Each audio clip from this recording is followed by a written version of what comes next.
তারা যদি আলাদাভাবে নির্বাচন করতে চায়, বিএনপির সাথে সম্পর্ক না রেখে, দে আর মোস্ট ওয়েলকাম। না, কোনো রাজনৈতিক বৈরিতা নাই। আমরা এতদিন একসাথেই পথে চলেছি, তারা অনেক সাফার করেছে ফ্যাসিস্ট সরকারের হাতে। সুতরাং তারা আলাদা তাদের পথ বেছে নিতে পারে এবং বিএনপিতে এ নিয়ে কোনো হার্ট বার্নিং বা কোনো কিছু নেই। জামাতে ইসলামী দীর্ঘদিন বিএনপির মিত্র ছিল, তার আগে তারা আওয়ামী লীগেরও মিত্র ছিল। তো এখন তারা যে কথা বলছে সেটি তাদের বিষয়, এ ব্যাপারে আমার কোনো মন্তব্য নেই। তবে আমার ধারণা হচ্ছে যে তারা এতদিন বিএনপির সাথে জোটবদ্ধ হয়ে নির্বাচন করেছে কিংবা বিএনপির প্রতীক নিয়ে নির্বাচন করেছে।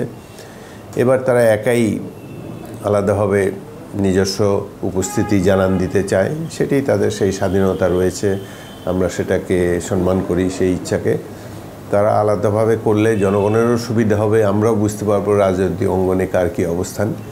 সুতরাং আমার মনে হয় যে তারা যদি আলাদাভাবে নির্বাচন করতে চায়, বিএনপির সাথে সম্পর্ক না রেখে, দে আর মোস্ট ওয়েলকাম এবং সেটি তাদের নিজস্ব ধ্যান ধারণা, সে ব্যাপারকে তাদের সেই ইচ্ছাকে আমরা সম্মান জানাই।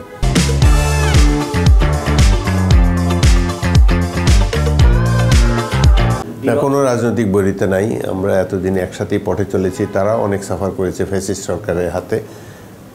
সুতরাং তারা আলাদা তাদের পথ বেছে নিতে পারে এবং বিএনপিতে এ নিয়ে কোনো হার্ট বার্নিং বা কোনো কিছু নেই।